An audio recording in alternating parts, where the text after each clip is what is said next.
All right.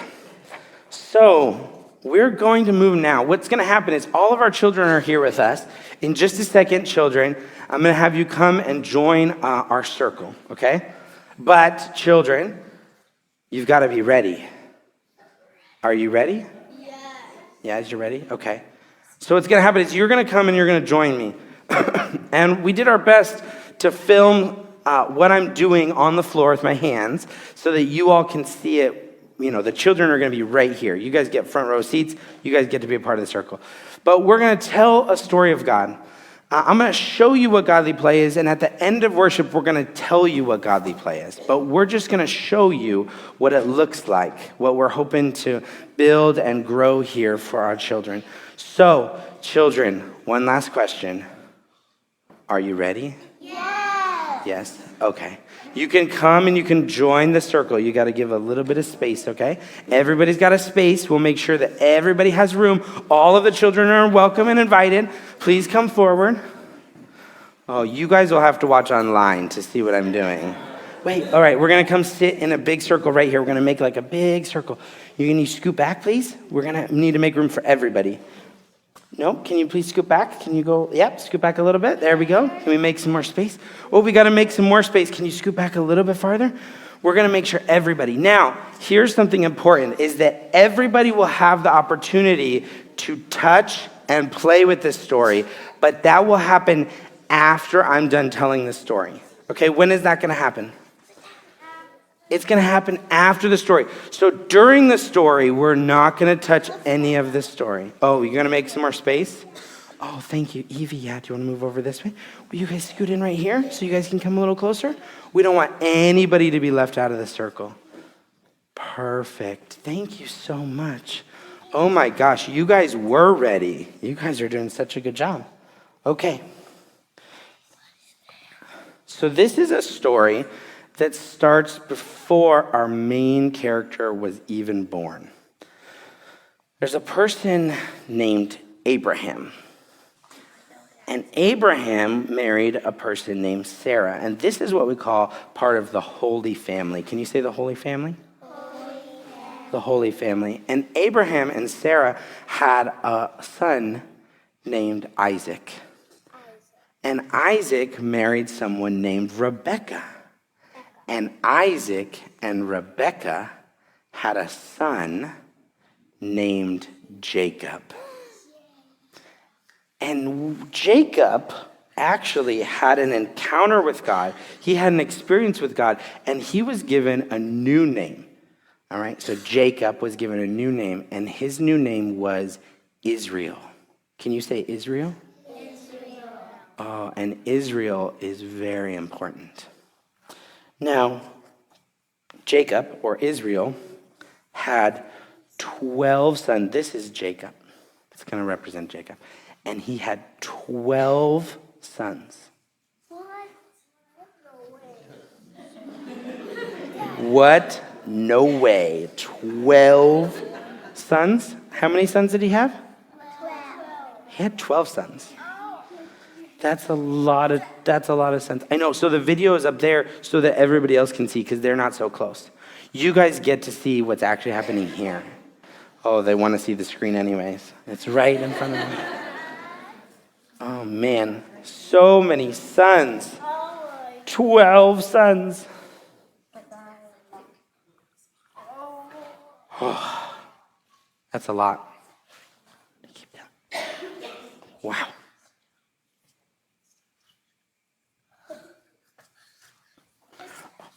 I have one extra. And Jacob loved one son more than all the rest, and his name was Joseph. And Jacob gave Joseph a coat of many colors. And this coat was special, and it was beautiful. And this made all of Joseph's brothers jealous and upset.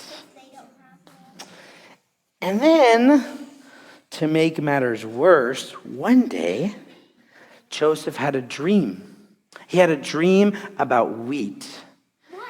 And there was one stalk of wheat that went and was above all the others. There was one of the 12, and all the other 11 wheat stalks bowed down before him. This made his brothers even angrier.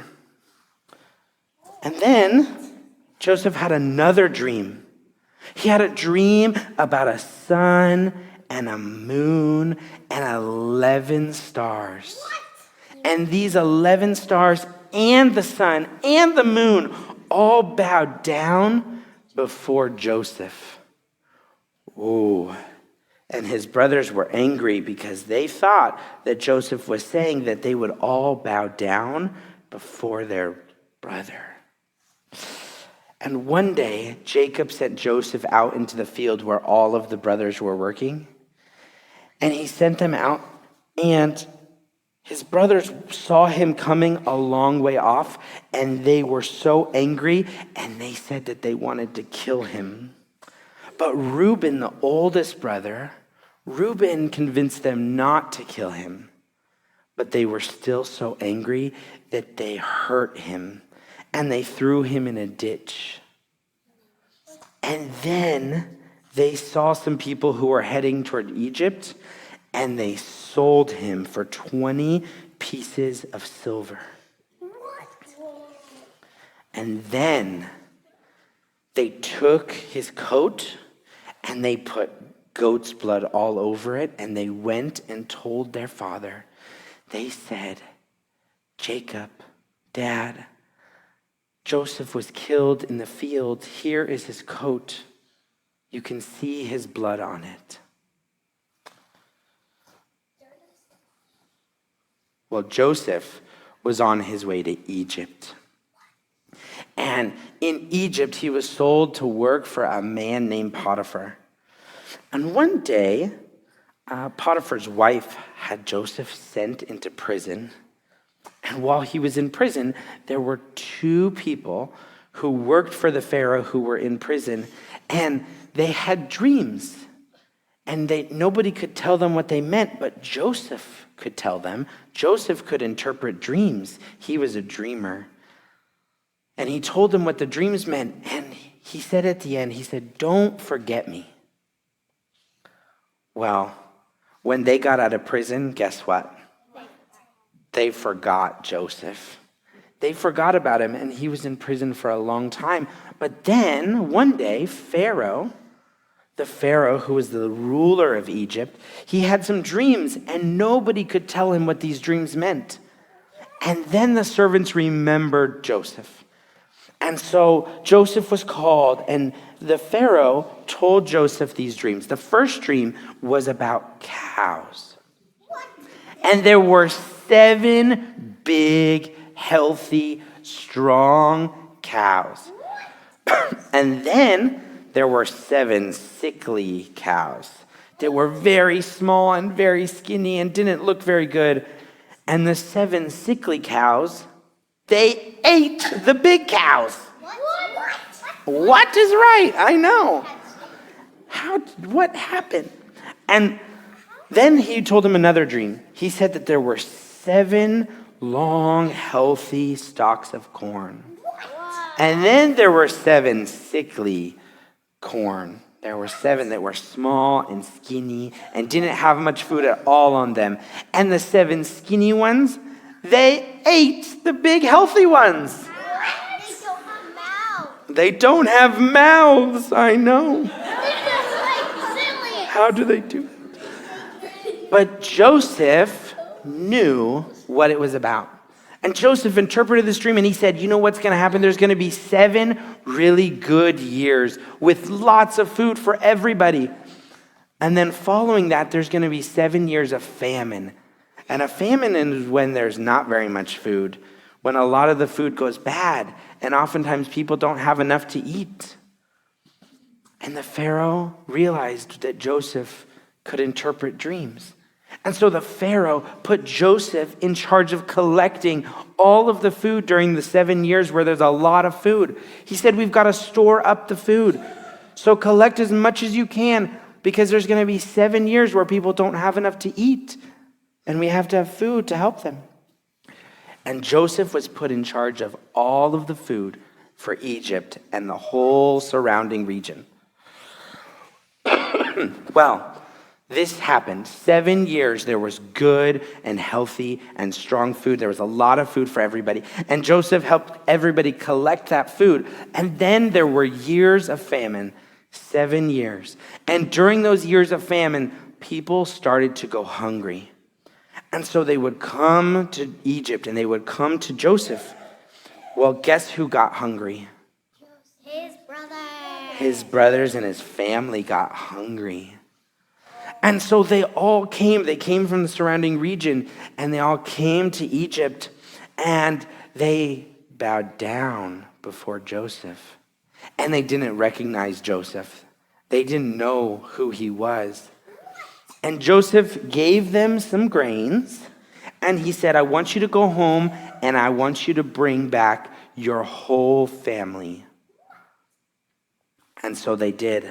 The brothers went home, and they brought their father, Israel, Jacob, and Joseph. And all of the brothers came to Egypt.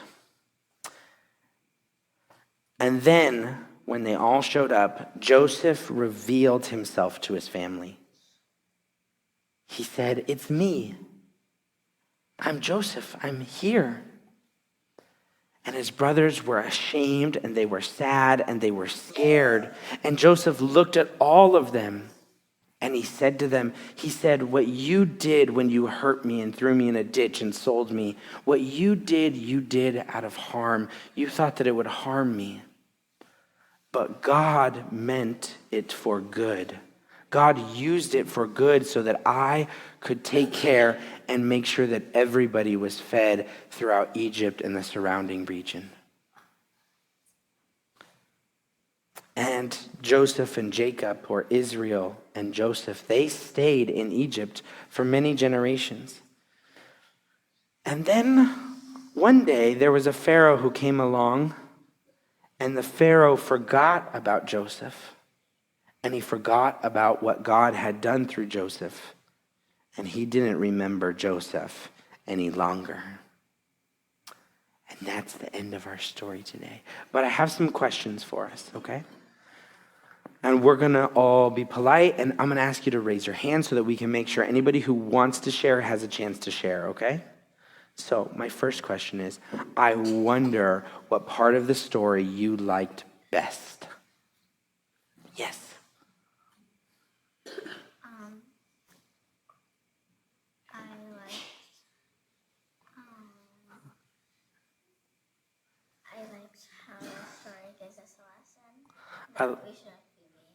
I like how the story gives us a lesson that we shouldn't be mean. Okay, thank you for sharing. Who else wants to share a part that they like the best? Yes. My favorite part was the sun, the moon, and the stars. My favorite part was the sun and the moon and the stars. I like that part too. Yes. I like the ending when everybody gets fed. Thank you for sharing. Yes. I like the part where the corn ate the corn. I like the part where the corn ate the corn. That's a silly part. Yes. You like the dreams? Especially the wheat dream? Oh, we're not going to touch it yet. Thank you. All right. I've got more questions. For us. I wonder what the most important part of the story is, do you think? I'm going to give somebody else a chance to share. Anybody else? Okay. Oh, wait. Olivia, yes. What do you think the most important part of the story is?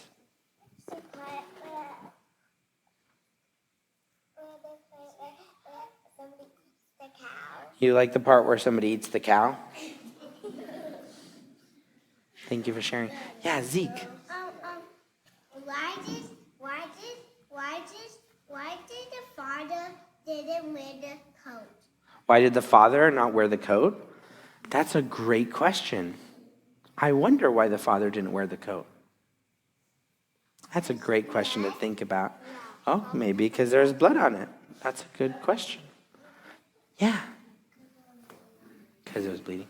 So I wonder what you think the most important part of this story is. What do you think the most important part of the story is? Yes.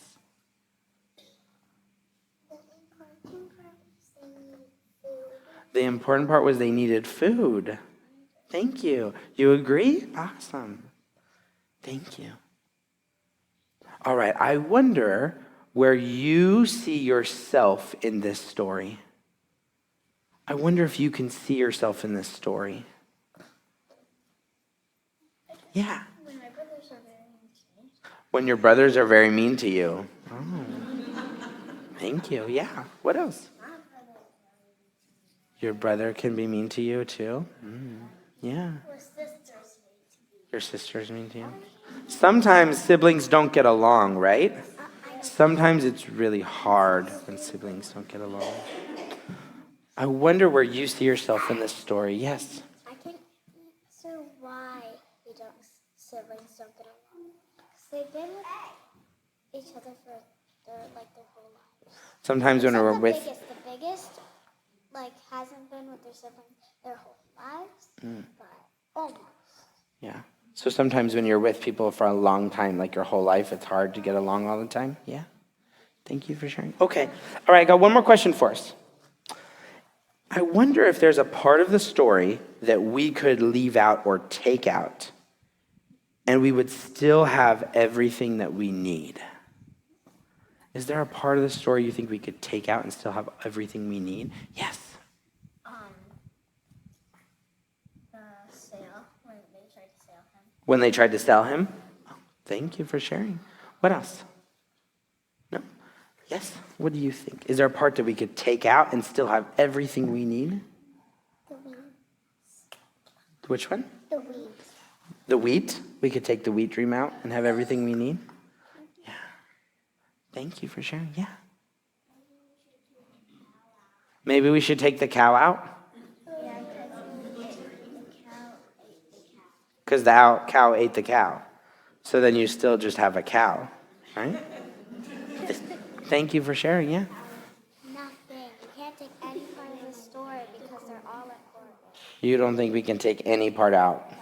Oh, okay.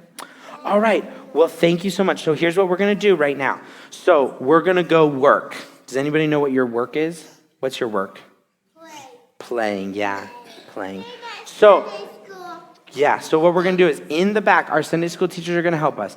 In the back, we have 4 tables of play. And also, I'm going to hand this story to one of your teachers, and you all, this is now your story to play with. So you all can play with it as long as you are respectful and you're ready to play with it.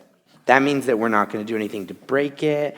We're not going to throw things, right? We're going to be respectful and we're going to be ready to play with our story, this story of God. And you all have an opportunity to pick whatever you'd like to do in the back, and the teachers will help you, okay? Miss Fran, and all of our teachers, Miss Carolyn, yes? All right, so you are all dismissed to go to your space.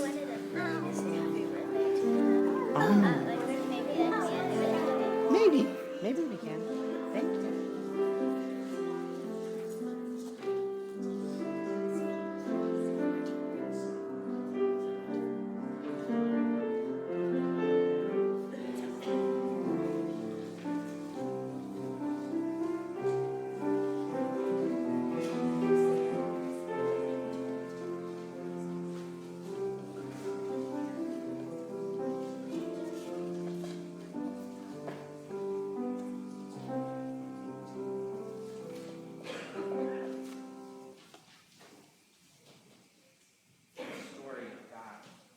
I am my mic.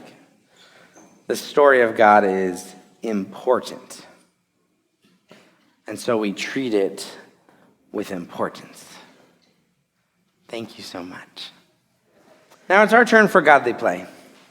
So, I wonder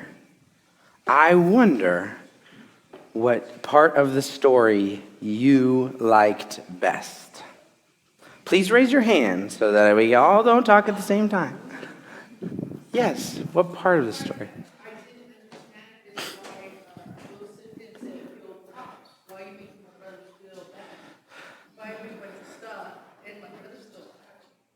Part of the story I didn't understand was why Jacob kept buying things for Joseph, and Joseph didn't say, "You're making my brothers feel bad." That's a great point. I wonder what part of the story you like best. Yeah. The visuals. The visual learners, yeah. Thank you. Joseph's return. At the end, when they're all together with his father. Yeah. I like that part too. Yeah. Joseph forgives his brothers.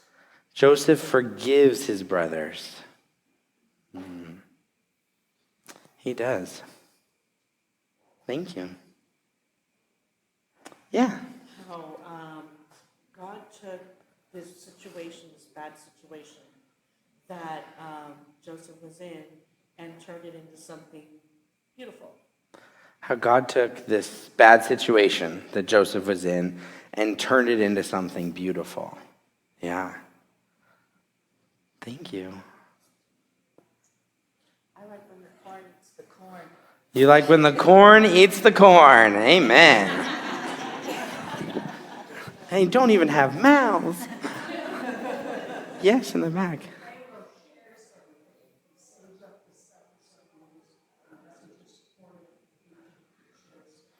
Oh, when Pharaoh shares it. Well, with Joseph's plan, he shares it with everybody. They plan for this, and then anybody who comes who's hungry, they share it with them. Yeah, that's wonderful. Yeah.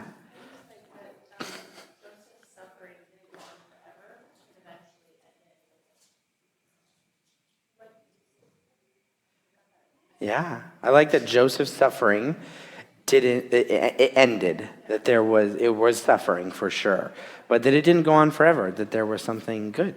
Yeah, I like that. Did I see another hand? Did I miss somebody? All right. Oh. Balcony. Okay, give me 1 second. We got one right here. Joseph's generosity. Yeah, thank you. Thank you for telling me in the balcony, because there's a spotlight right there, and I'll never be able to see you up there. Yes? The importance of our dream life. Thank you for sharing. Thank you. You can put the spotlight back on. Thank you. All right. I wonder what part of the story you think is most important. That God had a plan. That God had a plan. Thank you.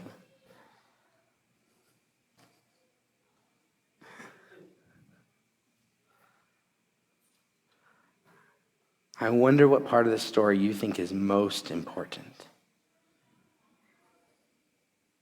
Yeah. Forgiveness. Thank you for sharing. Yes. That God can take anything and turn it for good. Thank you. All right, here's the hardest question. Here's my favorite question. I wonder where you see yourself in this story. I wonder where you see yourself in this story.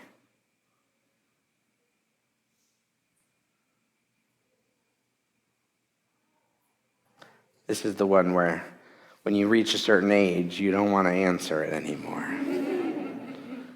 The children, they don't mind. They like this question. This is a little harder, I think, for us.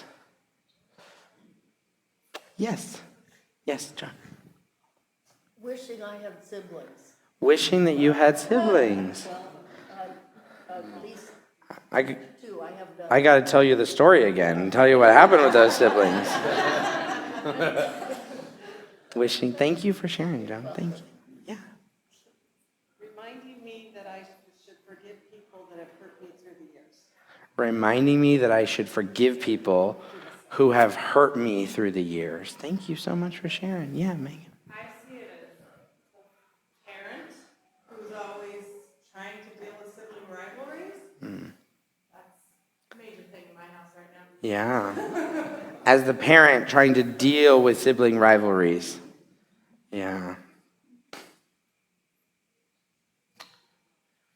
Yes. The importance of giving to others when we can. The importance of giving to others when you can. Thank you. Yes. Preparing for future famines when things are going good. Preparing for future famines when things aren't going well. Yeah. Thank you. Yes. Trusting God that He has a plan. Thank you. Yes, in the back. Pharaoh didn't have to look in his prison for someone with the ability to guide his whole country into escaping the famine or planning for it or whatnot. So he looked somewhere totally different to find someone who could do it. Yeah, so Pharaoh looked for someone who could interpret his dreams, and he found him in prison, of all places. And that's the person who helped kind of protect and save Egypt, right? Yeah, awesome. Thank you. Yeah. Personally, see myself in the famine, not sure how to not lose faith and maybe not have prepared as well as we should have for a famine and just kind of trying to find your way through it and not lose your way. Yeah, I find myself in the famine. Sometimes it's hard if you're kind of in that space. We felt like we've lost our way or are losing our way or are struggling. Thank you so much for sharing that.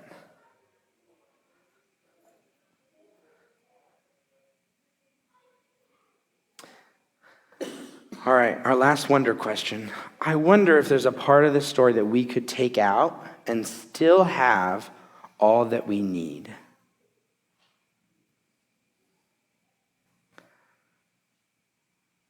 I wonder if there's a part of this story that we could take out and still have all that we need in this story. A couple of the brothers. I've never heard that one before. You could take out a couple of the brothers. Wow. What else? Is there a part of the story we could take out? Yes, Jane. No. We can take anything out. I see this as a story of the human experience and how we have to deal with all of those around us and how loving God is when it comes to sharing, forgiving, and caring for us. All right, I'm going to try to repeat some of that so people online, everybody can hear. So no part of the story we could take out. I see this as part of the human condition, where we have to deal with all of these humans in the midst, and also that there's a loving God who takes care of the people. Is that close enough? Forgives us, Takes care of us, forgives us, shares. shares with us. Yeah, thank you. Thank you so much.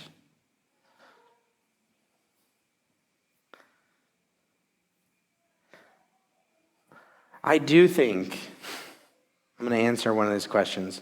Normally, if I was teaching godly play, I wouldn't, but I trust you all, okay? We do have two sets of stories, two sets of dreams. We have the wheat, and then we have the sun and moon and stars. And then we've got the cows, and then we've got the corn. And it seems like we could just take out one of each of those dreams. Like we have the dream, you know what I mean? Why do we need two of those dreams?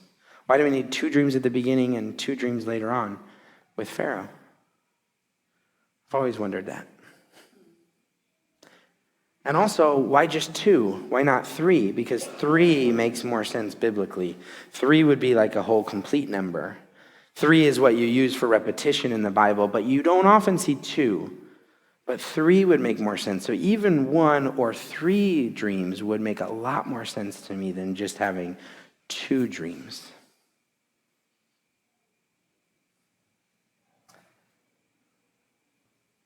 I wonder. Probably the most important part of reading the Bible. The Bible is big. And the Bible has a bunch of important stories. But often how we teach the Bible is we say that there's a story and there's a meaning. And here's a story and here's a meaning. This is kind of what the setup of church has become. I pick a scripture and I narrow it down, and oftentimes I give it to somebody and they go, that scripture's too long for everybody to listen to in worship, Pastor. We can't read all of that. And there's this pressure to take out more and more just to try to get it. And then my sermon, what happens in a sermon is that you all, every single person who leaves here during a sermon, you can only remember one thing at most. At most. If I ask you on Wednesday of the week that I gave the sermon, what happened in the sermon on Sunday? It's hard, okay? And I get it. My dad was a preacher, and sometimes he would ask me what the sermon was about, and I was like, I was there, I listened, I promise, I don't know. But oftentimes we get one thing out of a sermon. But godly play is something else. It gives us a story, tells us a story, and then it asks us to wonder. And we tell the story not just once, but we tell the story every year. We tell the story over and over and over. And the wonderful thing about all of these children is that they will grow up. And the 3-year-olds who will say, I like the corn, eating the corn this year, will one day talk about forgiveness, or talk about love, or talk about what God has done in their life. That's the goal. That's the hope. That's why godly play can be so important and impactful. In fact, when we think about discipleship, when I think about discipleship, it's not about just taking one lesson, but it's about living with God. What we do with these stories is we invite our children from the very beginning to start to live with God. To live in the story, to be in the story, to experience the story, to play in the story, to work in the story, to tell the story, to live the story of God. That's what we just did here today.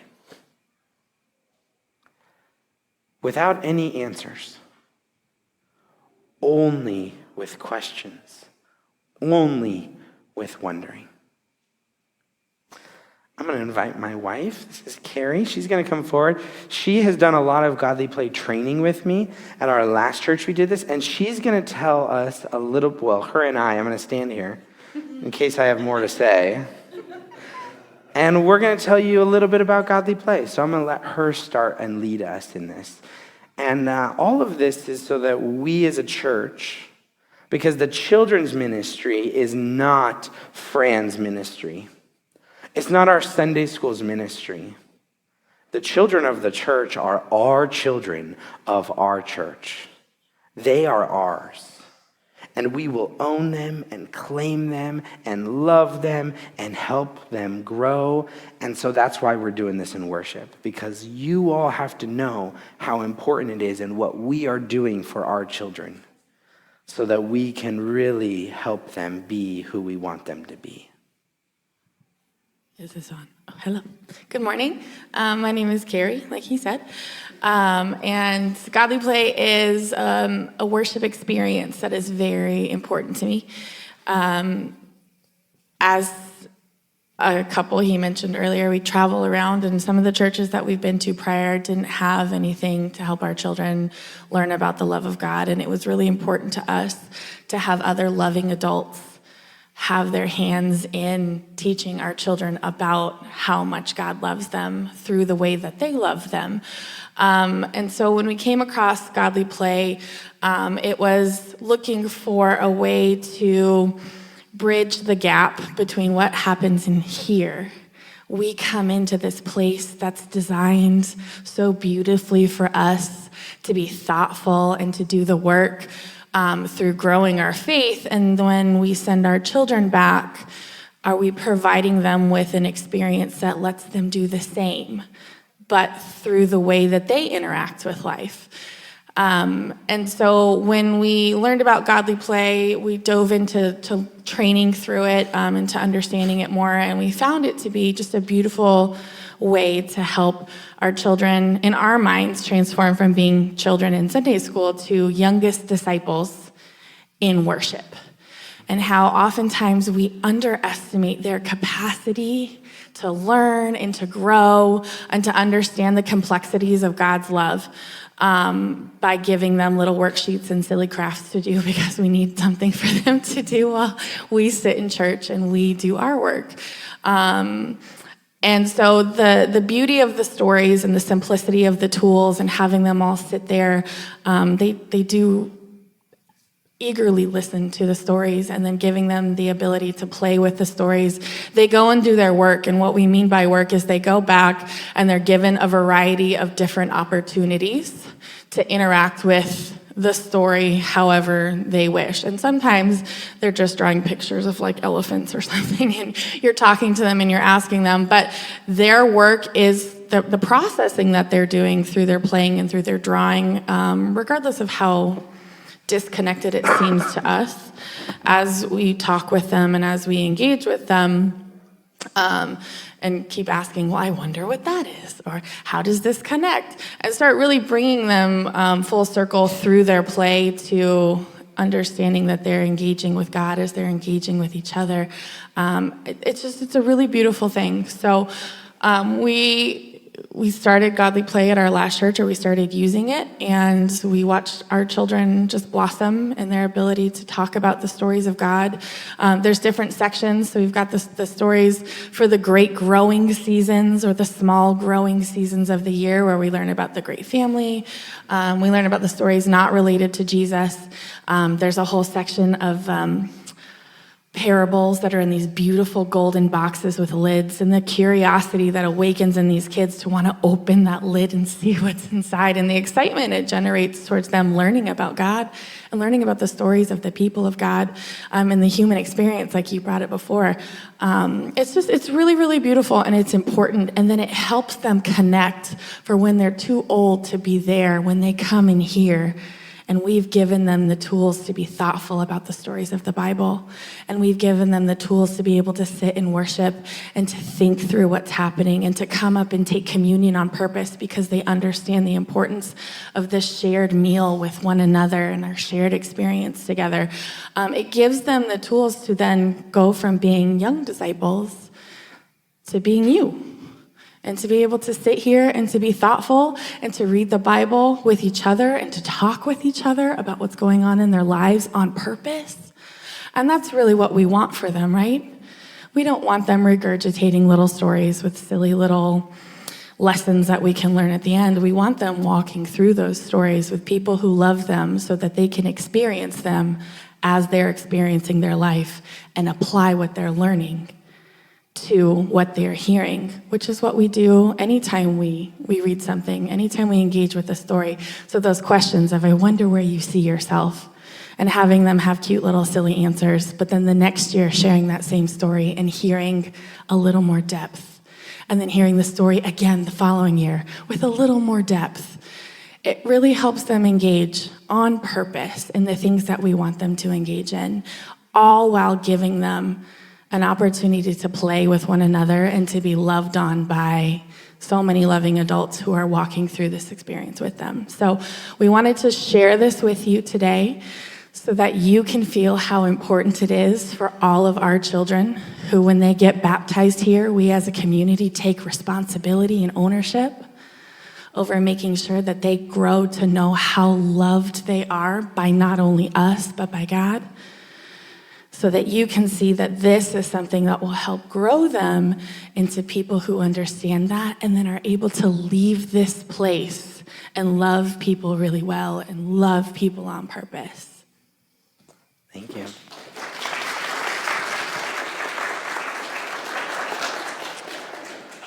The last thing I'll say about this is that we're launching this in the fall. So when we come back to school, I guess late summer, when we get back into school, August and September is our plan to launch this full time for our children.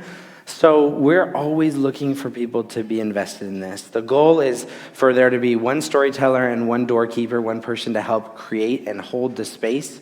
We're going to have a training this summer. It's probably going to be like a 2-day training, kind of a Friday and a Saturday. It is worth your time whether you think that you will ever be in that room or not, because you will understand more and more about how important it is for us to create this for our children. We're going to be using new words like youngest disciples. We're going to be using children's sanctuary, which is our godly place space, because it's a place for our children to worship. And so I ask that when we create our children's sanctuary, that when you go in there, you treat it like a sanctuary. Just like when we ask our children to come in here, we ask them to treat it like a sanctuary. So these ideas, this way of moving is kind of a whole shift of how we see and how we raise our children. The last thing I'll say is that if you don't ever want to step in the room and you don't think you'll ever be a storyteller or a doorkeeper, that's okay. It's not that hard, okay? First off, it's not that hard. But secondly, we're also, we got a grant for close to $600 to help create the space through our CalPAC Foundation. So we already got the grant to help create the space, the bookshelves, everything has to be at children's height because it's meant for them. It's not meant for us. So we're going to create a new space for them in our Oasis room. And we're also going to be buying these stories. These stories are all handmade. They're all beautiful and lovely. Even the people of God, I used paper today because the wooden figures didn't come in, but everything is handmade, everything is important, everything is intentional because these are the stories of God.